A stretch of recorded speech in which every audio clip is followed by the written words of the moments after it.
Abuse comes in many forms, one of them being financial scams. Joining me now to tell us a little bit more about this is Detective Steve Moe from Sheriff's Financial Crimes Unit. Nice to have you here, Steve. Good morning, thank you. All right, I know all about this because my parents certainly get phone calls all the time, people wanting to scam them. Either there's a grandchild that needs help, or you got a great deal, or there's something needs to be done with your bank account right now because you owe X, Y, Z.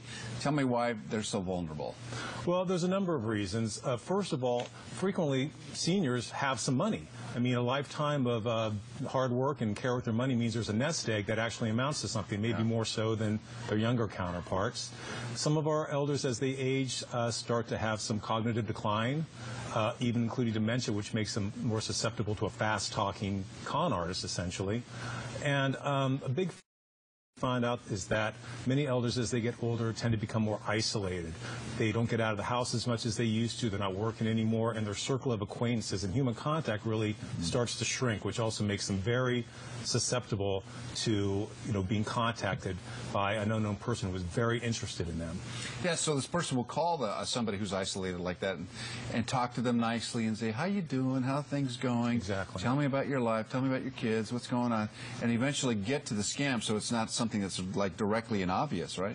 Well, and that is one of the ways they do it. And there's several approaches that these scammers can take. A really common one we get is what we call, the grandma scam, where somebody will contact them, sometimes usually by phone, but there may be other means as well, and tell them that their grandchild is in legal trouble, is in serious legal trouble overseas, and that they need to send money right away, immediately, and time is of the essence. That's a running theme through all of these kinds of scams, is that they need to act quickly and tell no one what's going on.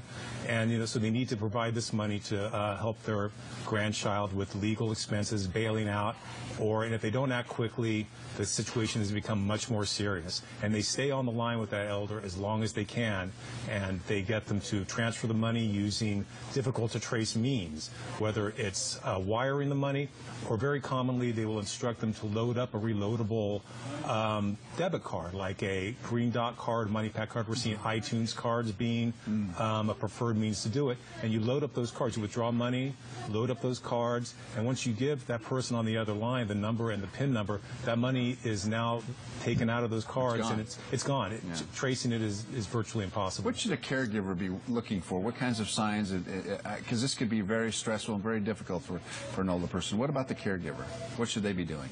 Well, I mean, family members, people that are concerned about. What kinds of questions should we be asking? What should we be doing? Well, first of all, the main key is to try to reduce that isolation.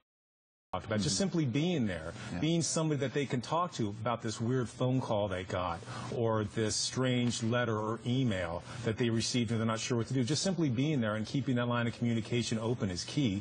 But simply ask them, have you gotten any weird phone? Make sure they're aware. This is, part of Elder Awareness Day, and part of why we're, making these kinds of, your shows, helping us with that. Just simply awareness is key. The good news is that these crimes are preventable. These crimes are preventable, and awareness is the key. Just simply hanging up the phone, deleting the email, shredding the weird letter you got. Once that communication is broken, the power that the scammer has is gone. Detective Steve Moe, thanks so much for being here. Thank you. Giving us some great advice there.